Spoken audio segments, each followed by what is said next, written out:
Monsieur le Président, nous avons répondu à votre contre-vérité, à vos attaques personnelles contre des responsables syndicaux, à vos tentatives de dénigrement de ce mouvement social légitime et responsable, à votre entêtement idéologique, à vos provocations par des actions massives de manifestations, de grèves, de débrayage et d'actions intersyndicales.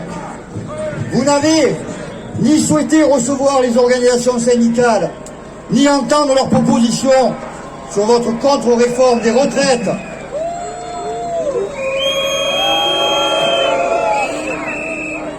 Vous avez usé de tous les outils constitutionnels pour limiter l'exercice démocratique au Sénat avec le vote bloqué, puis à l'Assemblée nationale avec le 49.3.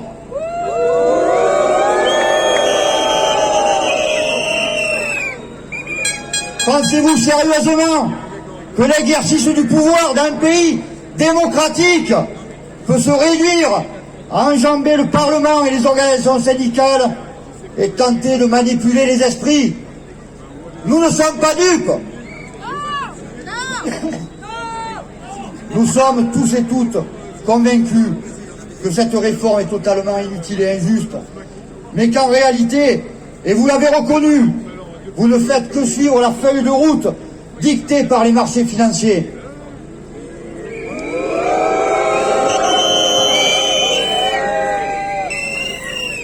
La situation explosive que connaît le pays est bien de votre responsabilité, ainsi que de celle des parlementaires qui ont soit voté votre réforme au Sénat, soit refusé de voter la motion de censure à l'Assemblée nationale.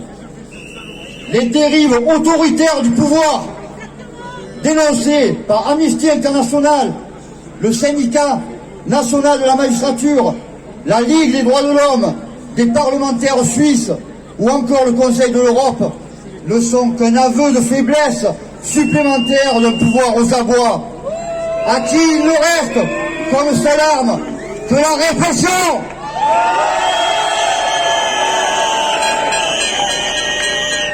Monsieur le Président, les dés ne sont pas jetés, ni vos insultes à l'égard des manifestants que vous qualifiez de factieux, ni le déni de Madame Borne qui ose affirmer avoir fait ce que les Français attendaient,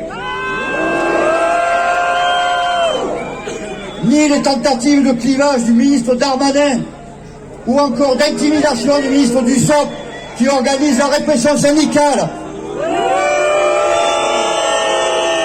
Rien de tout ça ne nous fera renoncer à gagner le retrait de cette réforme de régression.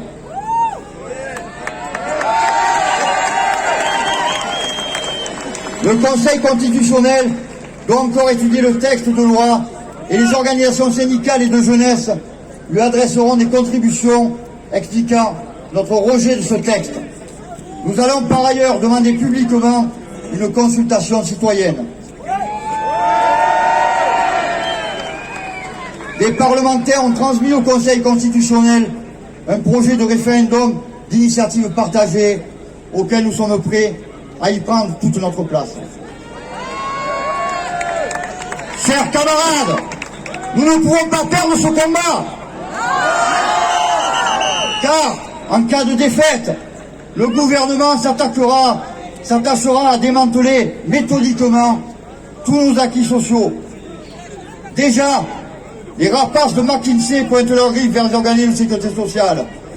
Déjà, le ministre Véran annonce d'autres réformes impopulaires.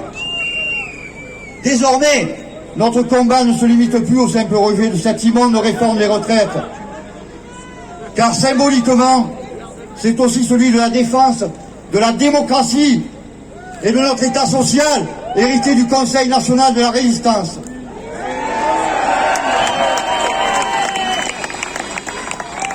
L'intersyndicale, soutenue par une grande majorité de la population, réaffirme avec force sa volonté du retrait total et définitif de cette réforme injuste et inutile.